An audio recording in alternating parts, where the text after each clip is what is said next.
Atos 4. Falavam eles ainda ao povo quando sobrevieram os sacerdotes, o capitão do templo e os saduceus, ressentidos por ensinarem eles o povo e anunciarem em Jesus a ressurreição dentre os mortos. E os prenderam, recolhendo-os ao cárcere até ao dia seguinte, pois já era tarde. Muitos, porém, dos que ouviram a palavra a aceitaram, subindo o número de homens a quase 5.000. No dia seguinte, reuniram-se em Jerusalém as autoridades, os anciãos e os escribas, com o sumo sacerdote Anás, Caifás, João, Alexandre e todos os que eram da linhagem do sumo sacerdote. E, pondo-os perante eles, os arguíram. Com que poder? Ou em nome de quem fizestes isto? Então Pedro, cheio do Espírito Santo, lhes disse: Autoridades do povo e anciãos, visto que hoje somos interrogados a propósito do benefício feito a um homem enfermo e do modo por que foi curado, tomai conhecimento, vós todos e todo o povo de Israel, de que em nome de Jesus Cristo, Nazareno, a quem vós crucificastes e a quem Deus ressuscitou dentre os mortos, sim, em seu nome, é que este está curado perante vós. Este Jesus é pedra rejeitada por vós, os construtores, a qual se tornou a pedra angular.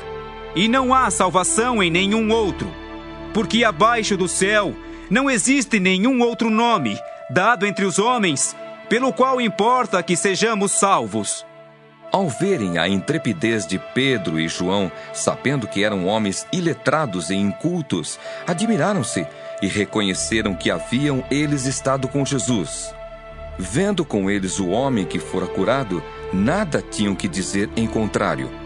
E mandando-o sair do sinédrio, consultavam entre si, dizendo: Que faremos com estes homens? Pois, na verdade, é manifesto a todos os habitantes de Jerusalém que um sinal notório foi feito por eles e não o podemos negar. Mas, para que não haja maior divulgação entre o povo, ameacemo-los para não mais falarem neste nome a quem quer que seja.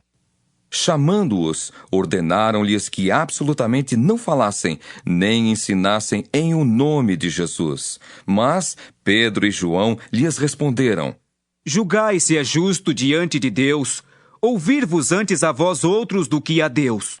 Pois nós não podemos deixar de falar das coisas que vimos e ouvimos. Depois, ameaçando-os mais ainda, os soltaram, não tendo achado como os castigar por causa do povo, porque todos glorificavam a Deus pelo que acontecera. Ora, tinha mais de 40 anos aquele em quem se operara essa cura milagrosa. Uma vez soltos, procuraram os irmãos e lhes contaram quantas coisas lhes haviam dito os principais sacerdotes e os anciãos.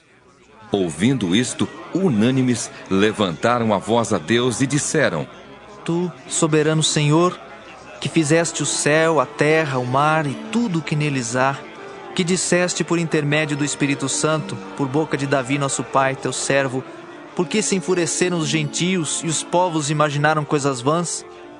Levantaram-se os reis da terra e as autoridades ajuntaram-se a uma contra o Senhor e contra o seu ungido, porque verdadeiramente se ajuntaram nesta cidade contra o teu santo servo Jesus, ao qual ungiste Herodes e Pôncio Pilatos, com gentios e gente de Israel, para fazerem tudo o que a tua mão e o teu propósito predeterminaram. Agora, Senhor, olha para as suas ameaças e concede aos teus servos que anunciem com toda a intrepidez a tua palavra, enquanto estendes a mão para fazer curas, sinais e prodígios por intermédio do nome do teu santo servo Jesus. Tendo eles orado, tremeu o lugar onde estavam reunidos. Todos ficaram cheios do Espírito Santo e com intrepidez anunciavam a palavra de Deus. Da multidão dos que creram, era um o coração e a alma. Ninguém considerava exclusivamente sua nenhuma das coisas que possuía. Tudo, porém, lhes era comum. Com grande poder, os apóstolos davam testemunho da ressurreição do Senhor Jesus, e em todos eles havia abundante graça. Pois nenhum necessitado havia entre eles, porquanto os que possuíam terras ou casas, vendendo-as, traziam os valores correspondentes e depositavam aos pés dos apóstolos. Então se distribuía a qualquer um à medida que alguém tinha necessidade. José, a quem os apóstolos deram o sobrenome de Barnabé, que quer dizer filho de exortação, levita, natural de Chipre, como tivesse um campo, vendendo-o, trouxe o preço e o depositou aos pés dos apóstolos.